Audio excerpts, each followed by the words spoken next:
There is a thin divide between what is perceived as spiritual and paranormal, for they are forever entwined throughout time. Traveling within the history of the world, we can find examples of spirituality that involves everything from magic, spirits, gods and goddesses, and seers or people said to be able to talk to the dead. We all have our belief systems and we all have our own truths. So come sit with Holly Jenkins and myself as we talk about all that and more. Welcome to Spiritually Paranormal.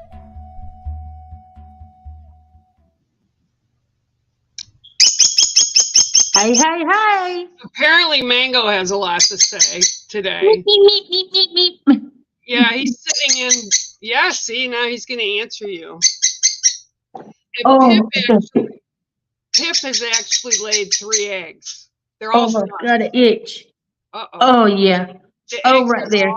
all duds, but they're, I showed you guys how teeny tiny they are. She's sitting Yeah, on. the little bitty baby eggs. She thinks. Hey, Margaret. Hey, Kay. Lisa. Who else? That's it? Let me share it out. Hold on. Hold your taters. All right.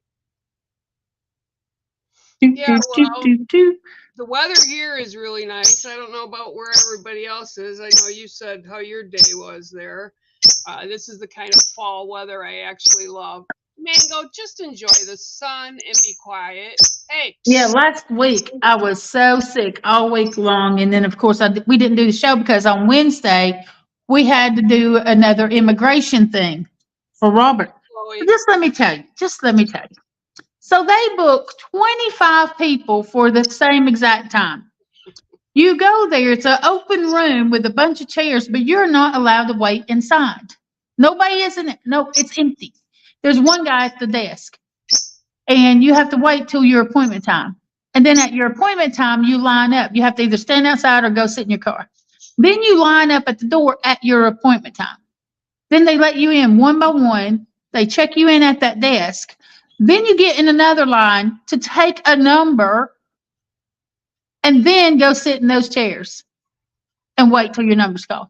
That makes no sense. That's government for you. That's Hi, Raylan. Hi, Chloe. It was the most ridiculous thing. Michael.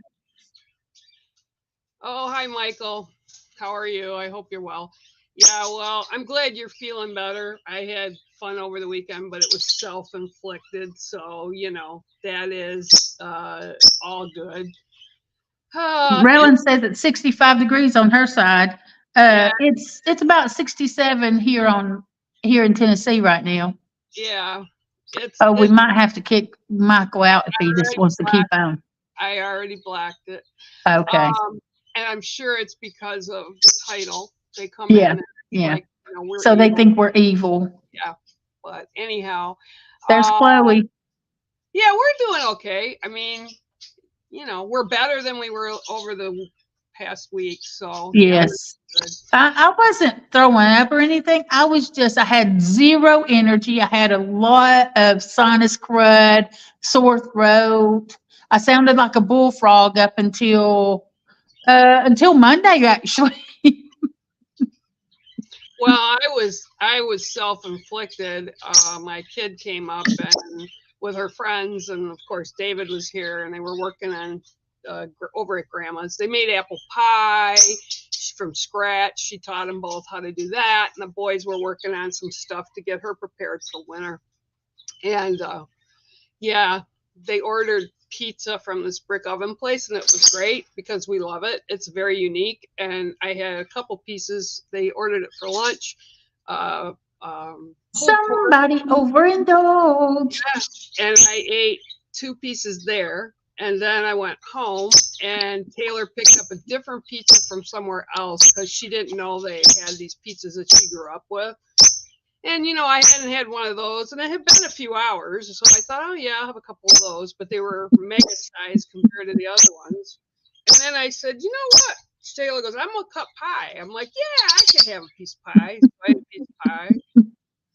Then I ate another piece of pizza, which I should never have done. And then I said, you know what? The boys are here. I'll have another piece of pie. like, what a dumbass. I self-inflicted it. I was sick all night and Oh, days after, and it was not fun. But it's because I don't eat that much food anymore, so that was like overload. yeah, exactly. I don't want pizza anymore. I gotta go to the store this weekend, and I was gonna pick up some self-rising dough, and it's like, yep, nope, no interest in pizza right now at all. So yeah. Well, what got me better was the onion. The onions, putting onions on your feet. So for anybody that doesn't know, it's something that, I mean, it actually works. Back, I think it was like 2018, I had the flu so bad. And I didn't get out of bed for like 5 days. I had to call a neighbor and have them bring me fluids and drop them off on my porch because I had nothing left to drink and I needed something else, orange juice and vitamin water, stuff like that. And I put the onions on my feet finally, and lo and behold, you just cut onions in slices, put them on the bottom of your feet, put a bandage over it or some socks over it. I put a bandage and then put some socks because you don't want your sheets and the bed and everything smelling like onions. I didn't just sleep in them. I kept them on the whole entire day and slept in them and then took them off the next morning. Next morning, I felt so much better. I should have done it at the beginning, but I just thought it's just a little bit of seasonal stuff. It'll go away in 2 days, but it didn't. It just got worse. Well, the other thing too is like garlic. I add onions and garlic to all my food. I mean, that's like a staple in the stuff I prepare.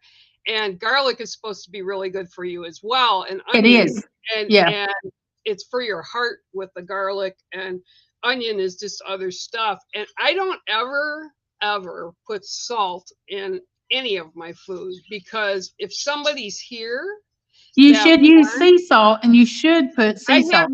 I have sea salt. I mean, I will add after I eat, like when I'm getting ready to eat. But I allow others because so many people don't want salt, but I use such amount of different seasonings, so salt is never really needed. But yeah, that's what I have is sea salt. I don't use salt. So yeah. You're ringing. Well, if you're using just plain table salt, throw it away. Throw that crap away. Use Celtic sea salt or Himalayan salt. Those have minerals. They're packed full of minerals. Himalayan is good. The plain old iodized table salt is not good for you. It's nothing there for you. But your body actually needs all those minerals. So this is what I use. And I will show you what I do. Because right now you can't buy the Celtic sea salt unless you want to pay an absolute fortune. And you're going to laugh at me, but you're not going to laugh too much. So why is when we drink so much water, our bodies really don't take in that water unless we do the salt. See this salt right here? Mm-hmm. I have this on my desk every day. And I will take a little salt crystal and put it on my tongue and then drink my water, so that my body actually absorbs the water that I'm drinking. Because if you don't do that, it's not really absorbing it. I can guarantee you over the weekend, I was drinking water. I was eating nothing, but every now and then I do salt on it, like you're taking a margarita or tequila, and I was having the salt, and that's all I was doing. And I actually didn't even eat till Tuesday. That's how bad my gut was. Okay, we got a question here before wrong one. Sorry. There you go. Random question for either of you guys. Does the solar eclipse ring of fire affect the spiritual energy? Of course it does. I mean, all cosmic everything affects our energy one way or another. If you consider that the moon at different phases is going to affect the water, then that affects us. And the planets, where they are lined up, that's going to affect us as well. Yeah, that's 100%. It screws with everything. The moon, I always know 2 days prior we're a full moon. I don't even have to look at anything. I automatically It's know coming. that it's It's on the coming. way. Like telling me, banging on my windows. Here we come. So Now, yeah, that's interesting. now, Good. Margaret says, what's the best thing to use for your back and joint pain? As I've tried lots of different things, but nothing seems to work for me. I got the answer. Couple of Castor things. oil.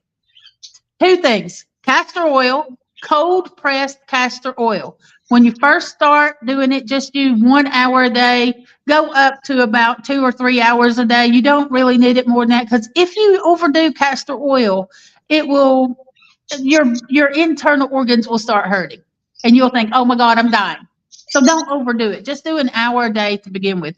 And magnesium oil. You can take magnesium tablets, and your body's only going to absorb maybe 6% of that.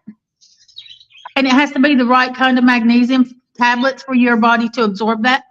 Get you some magnesium oil. I spray it on every single day, and I put the castor oil in my belly button and on my stomach every single day. It helps with digestion. It helps with all kinds of gut issues, all kinds of things.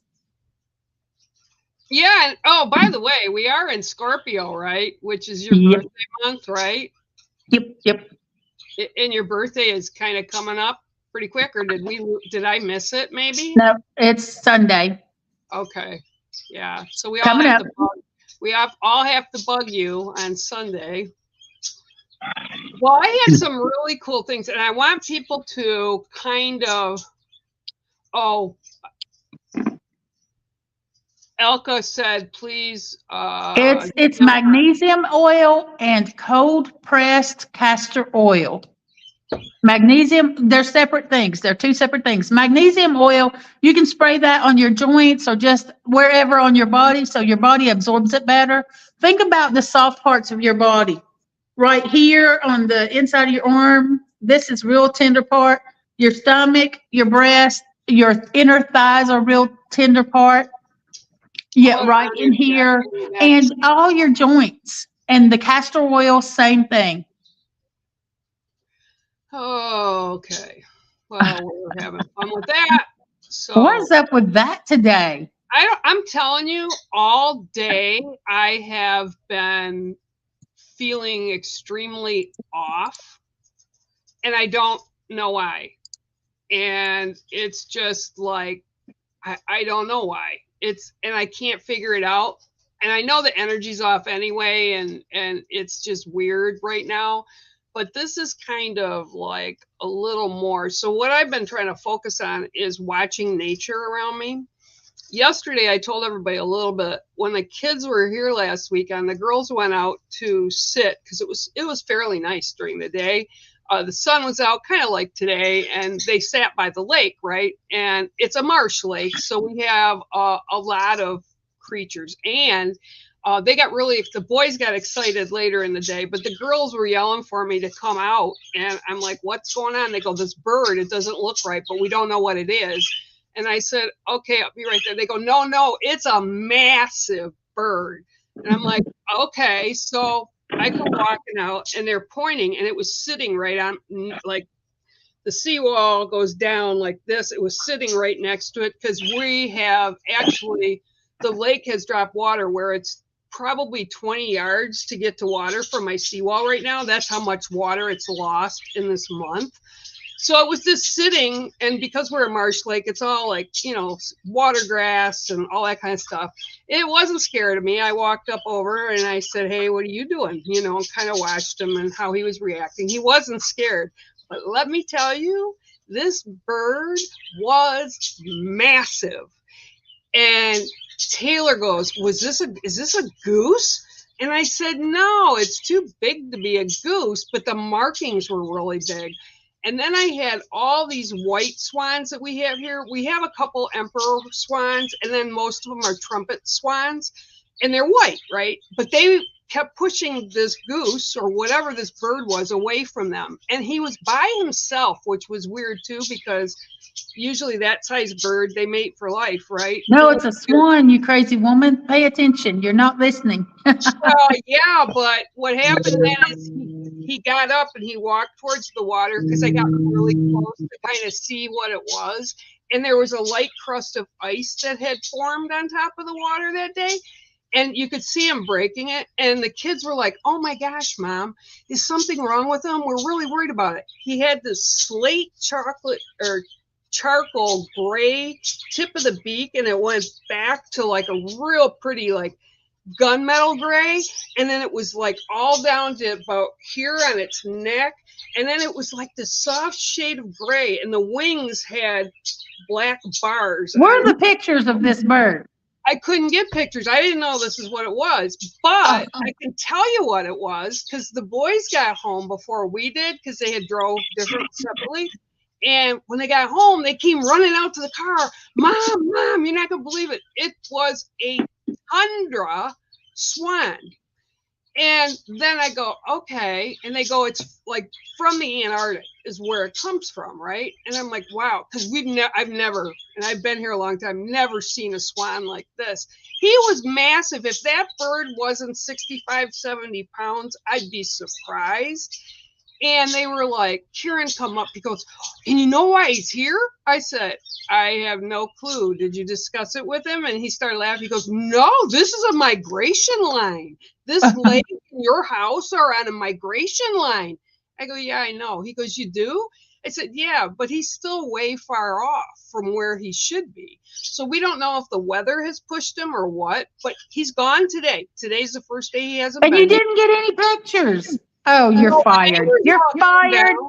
The neighbors all came down. The video I got, he wasn't close enough. Right. Before I put my new phone on.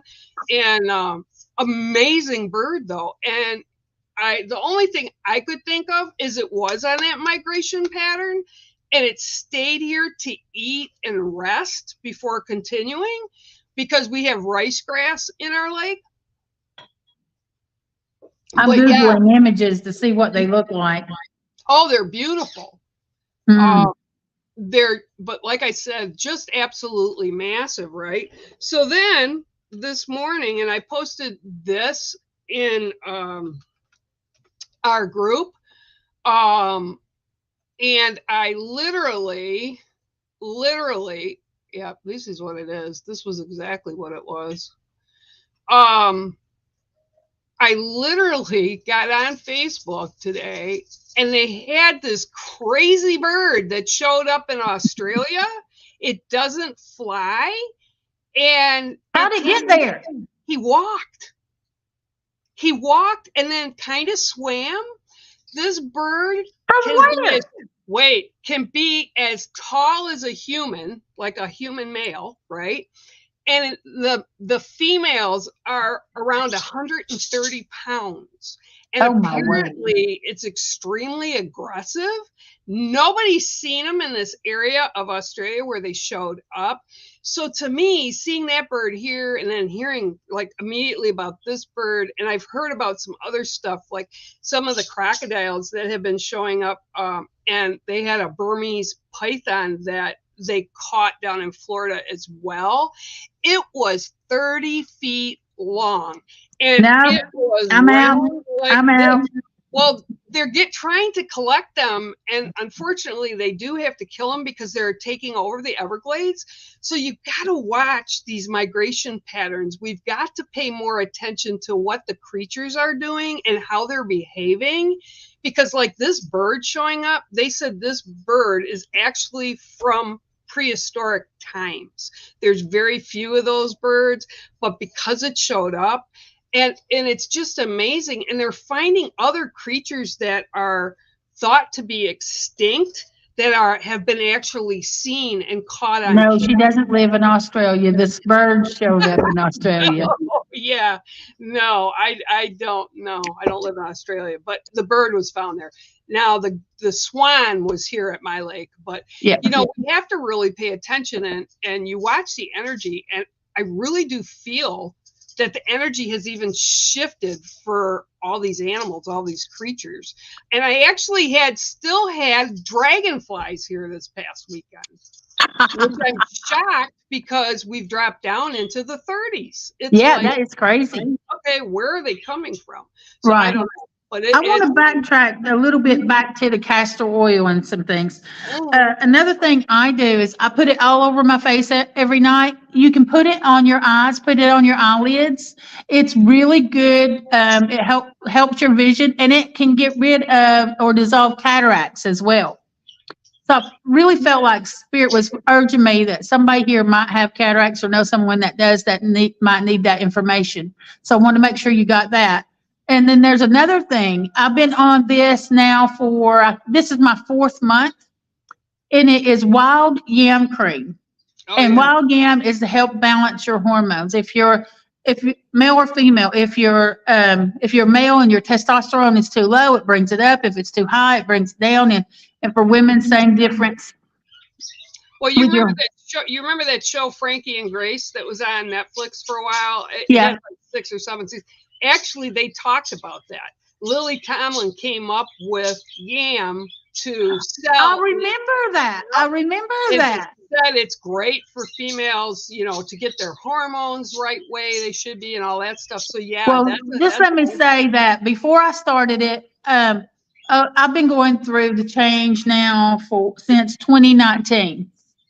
And it has been so difficult. And I don't want to get gross or anything, but there's a lot of flow, way more than normal, to the point where I'm stuck in my house for a couple of days because I can't. As soon as I get up and walk across the room, I'm headed to the bathroom. Yep. So that bad and extreme. And I've never in my life have I had extreme cramps, but with the change, oh my God, unbearable, where it brings me to tears, and I don't cry over stuff like that. I've been using this cream, and Barbara O'Neill, she talks about it and says that, it took a long time for your hormones to get out of whack. It's not going to happen overnight for them to get balanced. She said, you got to give it at least 1 to 2 years to get balanced. But this is 4 months for me. Last month, I didn't have a period. This month, I didn't have a period. And I haven't had one since 2008. You shut up. And I'm starting to finally feel better. I'm just going to keep it up. But for women, you place it, you put it on twice a day for 3 weeks. Then you have to skip a week, the week of your period. If you're still having those, if you're not having one, just pick a week. But you just keep doing that cycle. For men, it's once a day, and they don't ever skip a week. You got to think about it as turning back to natural remedies. And, I've known a few people actually that came here with Windwalker. Britt, she actually went over to the Amazons for like a month and worked with the shaman there. And these are people that don't have the technology we do. They don't want it. And they're using natural methods. And this is what people need to be starting. Not that you should give up. It is on Amazon.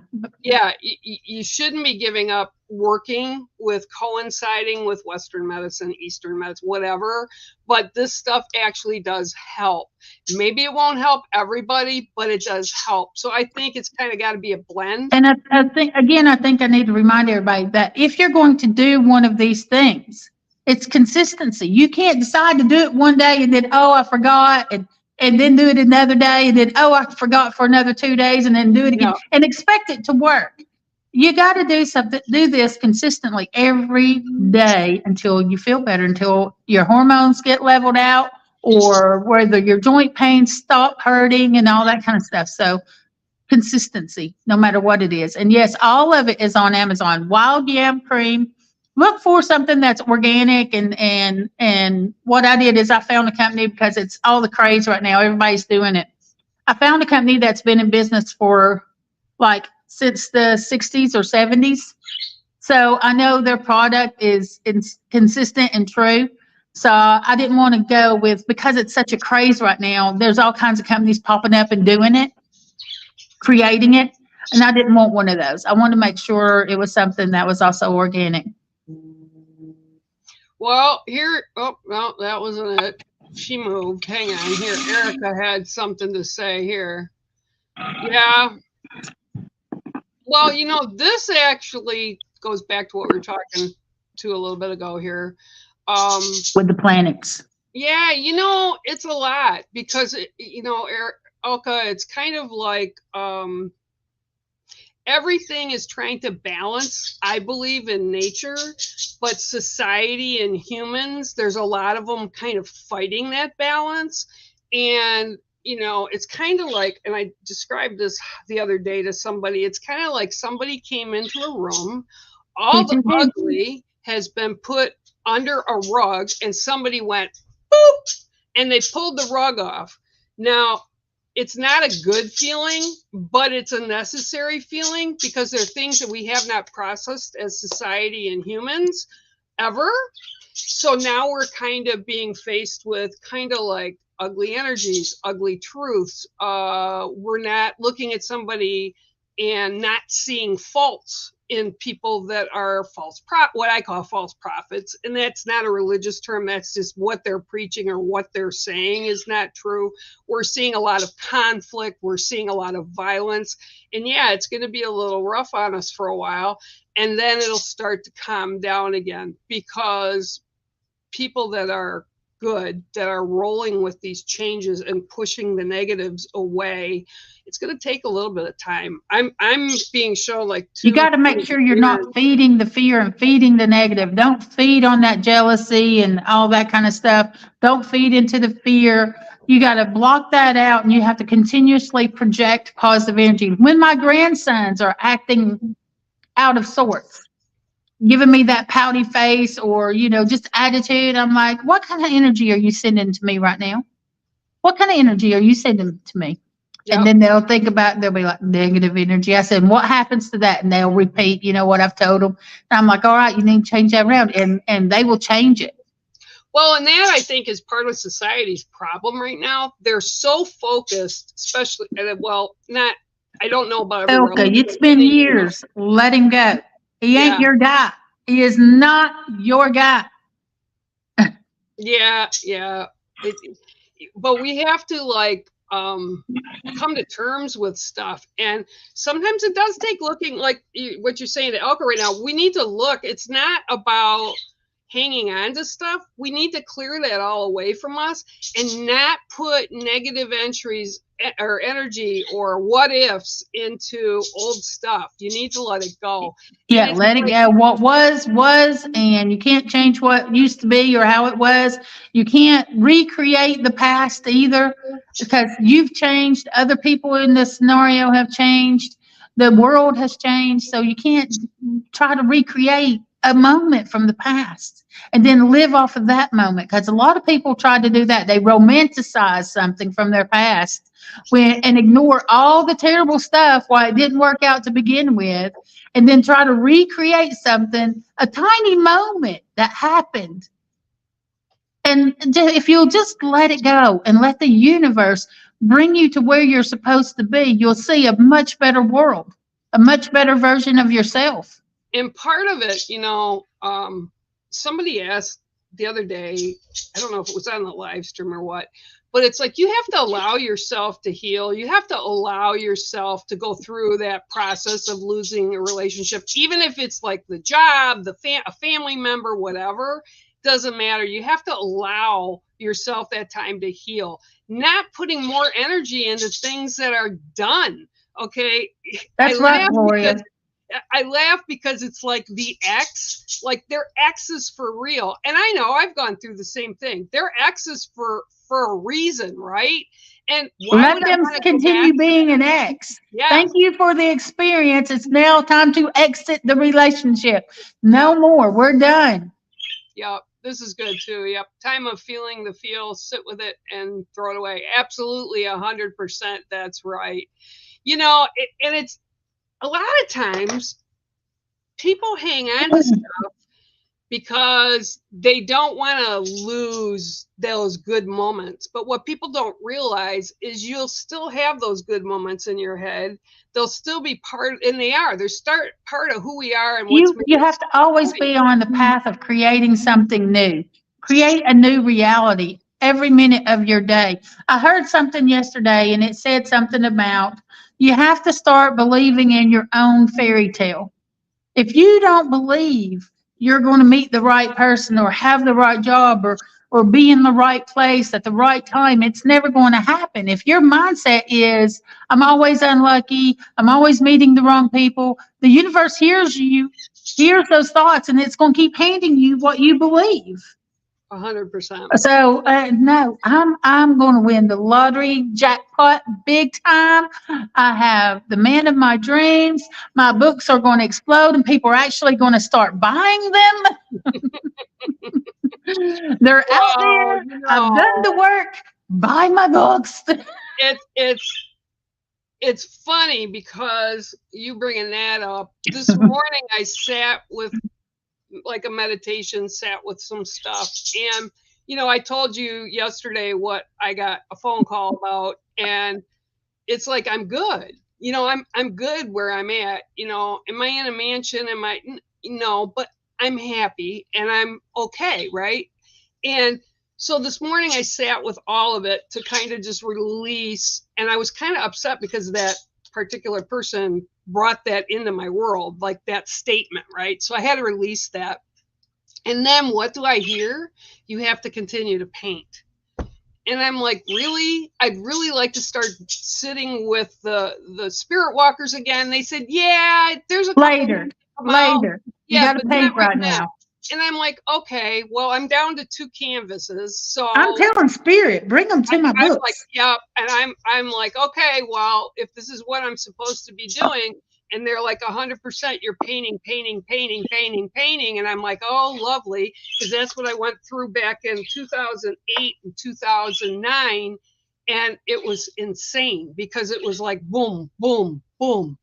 And I said, okay, I'll finish what I've got, the boards that I've got. And then in the beginning of the year, I'll get a couple big canvases each month to continue. Because I do work on the boards. And I said, how about if I do them on canvas? And they said, no, you need to do them on the boards because they're like gesso boards and it's a different type of a thing. So I'm like, okay. So sometimes it's also about accepting what they're giving you and listening to it and not fighting it.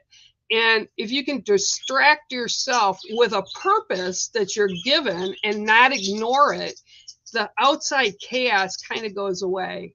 And I'm a firm believer in it. Like you're keeping busy with the books, you're keeping busy with all that kind of stuff, I just want to tell a quick little story, if I can, about how all that just magically happened. So for years, different people have told me that I'll end up writing books, and it's been on my mind. It's something I really wanted to do, but I couldn't imagine where's it going to come from. I mean, I write a lot. I write all the time. I've written for years, all kinds of different things, but it's been more of the mature, spiritual kind of stuff, right? And then I got this job, and this job, I'm basically babysitting an office. There's not a lot from my day-to-day. It's a small boutique firm that deals with nothing but luxury real estate. We sell a lot of real estate, but not enough to keep. I'm used to having 300 agents. So for me, I'm like, oh my God, what? Twiddling my thumbs, that will make you lose your mind. I'm going from 300 agents to 9.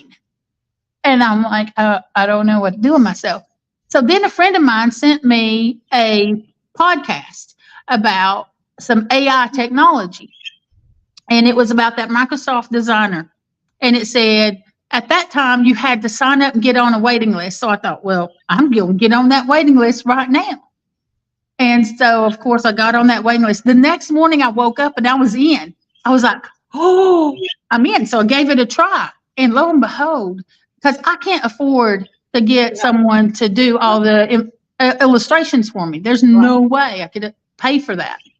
Because that's a huge obstacle of writing like children's books or picture books or anything that needs illustrations is getting an illustrator. And then trying to tell them what your vision is.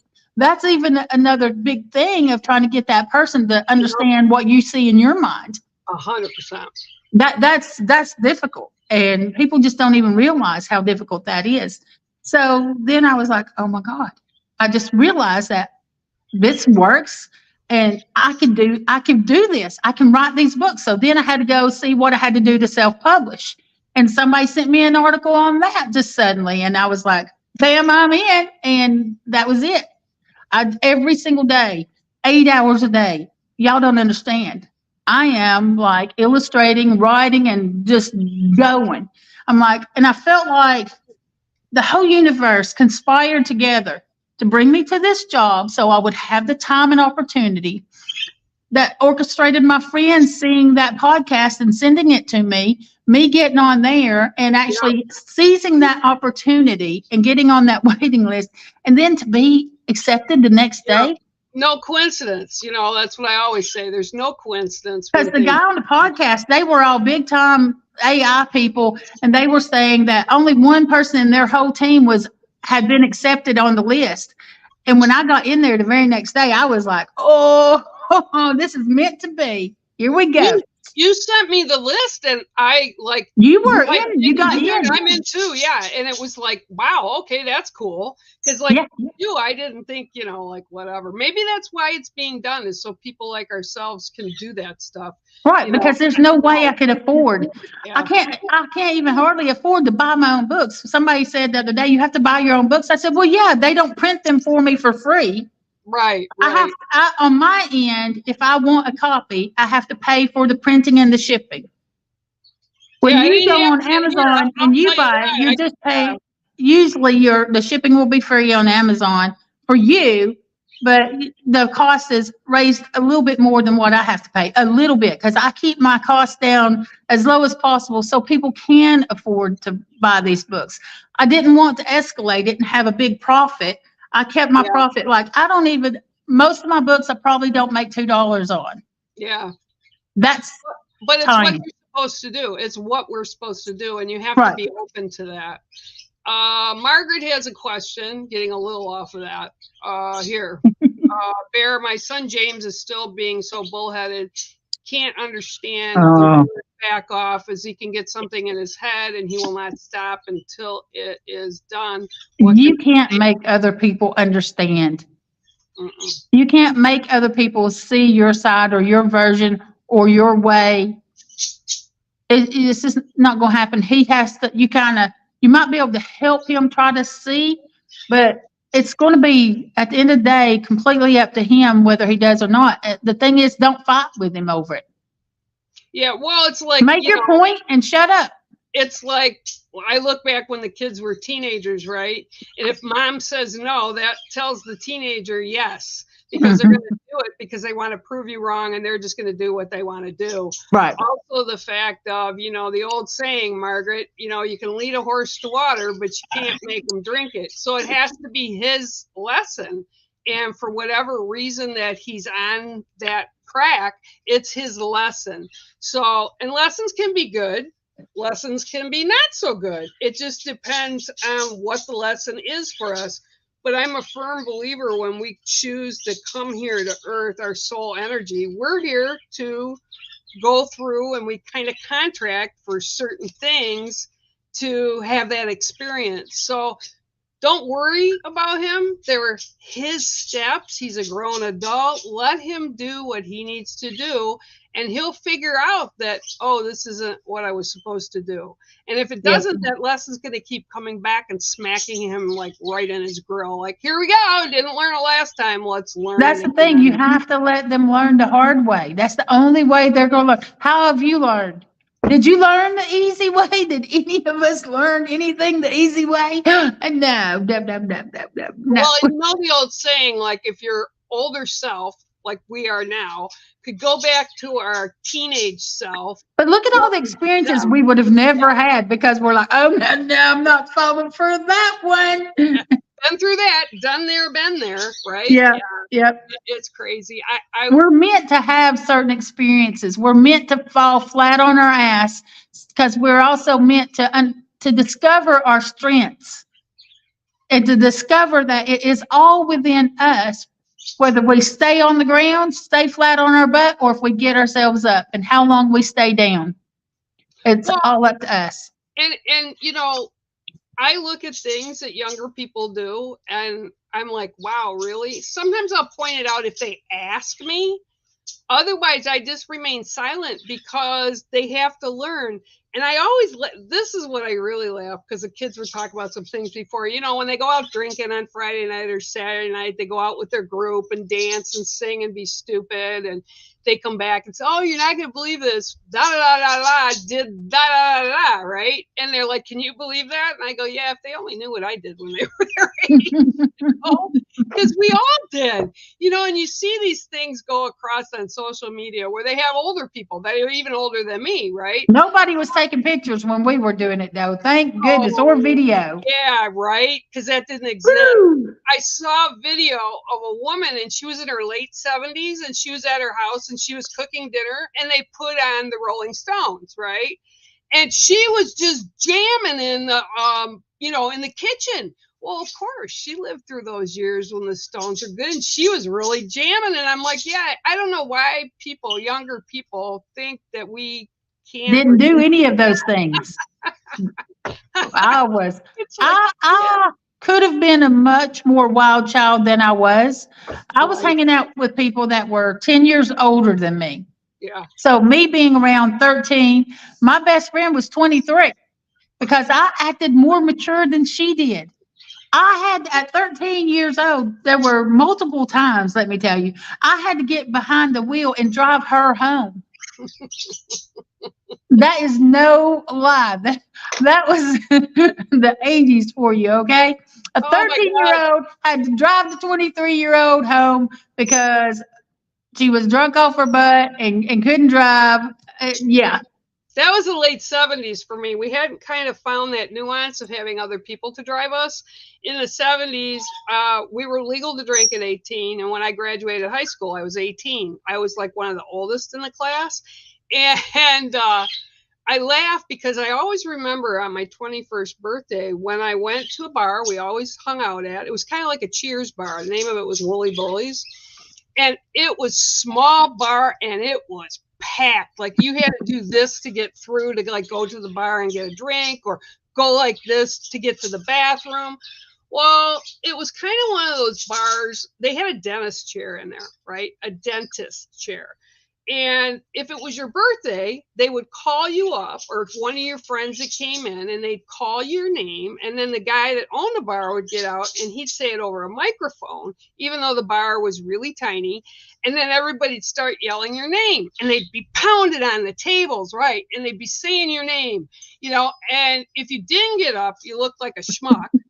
So I was like, I don't want to do this, because I wasn't really a heavy liquor drinker. I drank beer, and I would have margaritas. I love margaritas, but I was never a liquor person. Even in high school, I got into I have to have my sweet drinks. If it tastes like alcohol, I ain't drinking it. So I didn't want to go up, and everybody started pushing me and grabbing me and everything. And I'm like, oh, crap. So I went up and I sat, and what they did was they poured kamikaze, like, we're going to Oh my God. My mouth was the glass, right? And you're laying backwards in the chair. As soon as they finish, they hit the button under the chair and you slam forward. Then everybody goes, yay! And then they forget about you. It's like, yeah, okay, we're done. Cool, you did it. Blah, blah, blah. And I'm sitting And you there, are like dizzy, yeah. Oh, dizzy? I couldn't even walk. And then when I did walk, all I could hear was the ground with each step. Yeah. Oh my gosh. There was one time with White Mountain coolers, the citrus White Mountain coolers. I couldn't even walk past them in a grocery store or a convenience store without going, because I had gotten so sick on them. Me and my friend that was 23, of course, she bought them. We lined up 6 on one side of the dresser and 6 on the other, and then had a race to see who could down them the quickest. Yep. And we hadn't had anything to eat all day. And whoa, I was crawling on her floor trying to get to the door. And I got to the door and opened the door, and her dad was standing there in his underwear. And he was, you know, like this. And I went, oh, shit. And I went, bleh. And then he called for his son, Eric. He said, Eric, get this girl and put her in the bathroom. And then they just put me in the tub, clothes Oh, and that's all, and funny. run cold water on me. Oh my God. Well, we didn't have that do not drive when you're drunk type thing going on back when I was there, and that was before everything came into effect.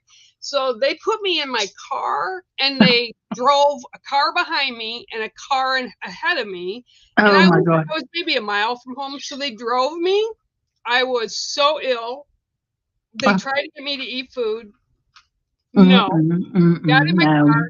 So they let me park in front of my parents' home because that's where I was staying. And then they all honked at 3:30 in the morning and waved and bye. And I sat there and I hurled all over Oh the God, inside of the disgusting. dashboard and the window and all over me. And I just sat there and I'm like, oh, well, that sucks. I got out of the car and I thought, well, I'm going to have to clean it tomorrow because I was not fit to do it. I got to the side door and it was 3:30 in the morning and I'm trying to get the key in the door, right? And it wouldn't go. And all of a sudden the door opens and my dad's standing there in his pajamas. Oh God. I said, hi, Dad. And he says, hi, daughter. He says, looks like you had a good time tonight. I go, well, actually, he goes, come in the house. And he opened the basement door. Go down the steps if you can make it. Try not to fall. Go in the laundry room and clean yourself up. He says, because your mom is not going to want to see you like this. And I'm like, okay, Dad. So I went down and we had the big cement laundry sinks in there. I actually stood in the sink, Oh my attached word. a hose to the faucet. That's how you used to wash your hair, with a spray. And I had to hose myself off. And I had to put all my clothes in like a tub to soak. And I got out and I put on clothes from the laundry and I went upstairs. I had alcohol poisoning. For 5 days, I was dry heaving. Oh, that's the worst. I haven't drank liquor since. Yeah, don't blame you. I rarely ever drink. It has to be some special occasion for me to drink anything. And then I better not taste the alcohol. It better be so sweet that I don't taste nothing but whatever, pineapples or coconut or something. We were badasses back then, or what we thought. Well, yeah, back then, but I am not now. I'm a little puff bunny. And just think about, though, back then, even when we were younger, like little kids, our parents never had a clue where we were or what we were doing until the street lights came on and we had to go back in the house. Oh, yeah. I mean, you were never had a clue where we could have been anywhere in the world. Anybody could have picked us up. Right. They didn't give any shits. No shits given. Yeah, but too, you look at, you had your first drink when you were 14. It was strong cider. After 3 pints, I was crawling around. Parents were out. 3 of my friends were there. Hangover. Yeah, it was horrible. I remember one year I was in high school and I invited some people over, like a handful, like maybe 6 people, for New Year's Eve. And my parents went out for New Year's Eve. Oh my God! All of a sudden, I had people showing up at my house with all kinds of booze and liquor and beer and wine. And I'm like, what the heck? And they all come in the house because somebody else let them in. And it's like, hey, man, we heard there's a party here. I mean, they were spilling shit on the floor. And I was like, man, get out of my house. You got to go. Because when my parents come home, I am dead. So, yeah, we all do that kind of stuff. But it's with a rite of passage is the way I look. Yeah. Kids these days, God, you have to beg them. You have to, beg them. You kind of got to force them out of the house. I'm like, man, you couldn't make me stay in the house when I was a kid. There ain't no way I'm sitting in the house all day. I'm not doing it. No. But they're on their phones. They're on their phones, their tablets, their computers, their games. Yep. It's crazy, but I look at it, and for me, if you look at your entire life, it is kind of a spiritual journey, right? Because you have different ways of thinking at each age or after each experience, good, bad, or indifferent. And it's a spiritual journey. So, yeah, maybe I wasn't around when Jesus made wine out of water, but we figured stuff out the way we needed to do it. So Yeah, I mean, my husband and I, we were talking about when I was a kid, even in kindergarten and first grade, those small, my mom didn't get me up in the morning and get me dressed and tend to me and fix my hair and brush my teeth for me. I had to do all those things for myself. I had to dress myself. I had to remember to brush my own teeth, brush my own hair. I had to do all that myself. It's ridiculous that now today kids, they don't even know how to do that. If you say go down and pick out an outfit, they're like, oh, no, where my clothes are. How do you mean? What do you mean you don't know where your clothes are? I really am sad the way people bring up their children now, because they don't know how to be human, is the way I say it. They're so dependent on devices and what have you for babysitters, and it's just a different mindset. And my daughter, I mean, it's the tree thinking it was his girlfriend. My daughter, she was raised the way I was, and her friends that know me that come here, they're always home here. They always say we're grateful for how we were raised around you, because they have a different set of priorities in their life. Oh, here we go. Holly, do you or your friend make jewelry? Bear makes jewelry. I did. I don't anymore, though. Actually, though, I do have, I don't know if I should say it or not, I'm making raven beads again. So I've got a bunch of them, but they won't be ready till after the holidays are done, because that's not why I'm making them. I'm creating them. And when I made them before, every one of them was taken, but I adhere them I make earrings out of them or dream catchers out of them, or make them so they're necklaces. So yeah, I've got some of those raven beads on the dream catcher you gave me. Yeah, I don't right now, because I used to silversmith, my hands don't work anymore because I've gotten old, plus my eyes can't see castor oil. Whatever. Yeah. No, that's fine. I'm happy to do that for you, but wait till after the first of the year, because I got to send them. They got to go to the kilns and everything. And not to change the subject, that just reminded me. So when we had our Halloween party, Michaela had a guy friend up, and at the end of the party, I was talking about castor oil to one of my cousins, the younger cousin. Her mom had been trying to tell her to use the castor oil, but she hadn't done it. Then I was talking about it. Then she came to me and she said, "Oil me up, Holly, oil me up." She wouldn't listen to her mom, but she would listen to me. And so the boyfriend, the guy friend, was listening, and he was like all invested. He's going on Amazon, putting it in his cart and all this. But Michaela's like, castor oil, that's just my mom's thing for everything. Whatever's wrong with you, she'll tell you to put castor oil on it.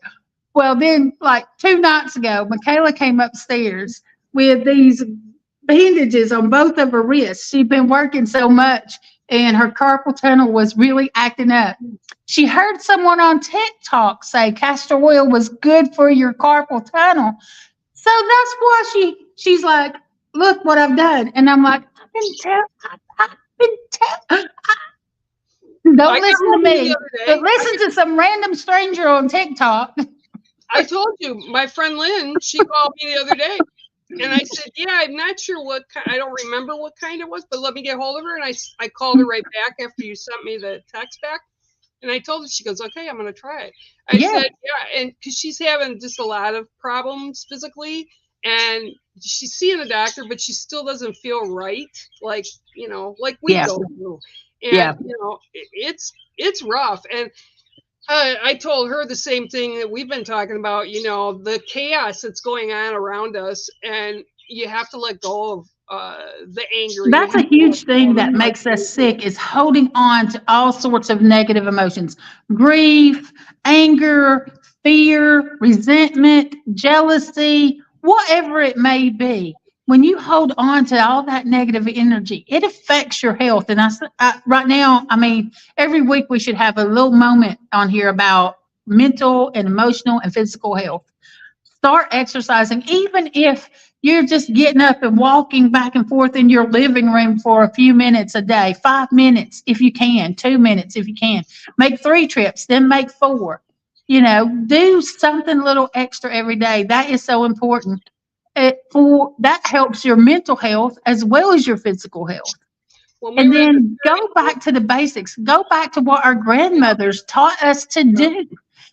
When growing up, no one ever went to the doctor, but they went to my grandmother, and she would fix you up. Well, you know how you're in your house and it's cold outside, and so our houses are warmer, but they're closed up, right? So I always go in every room every day. I crack the window, not all the way open, but that much, and I leave it open for a couple hours. Let that negativity out. Let some fresh air in.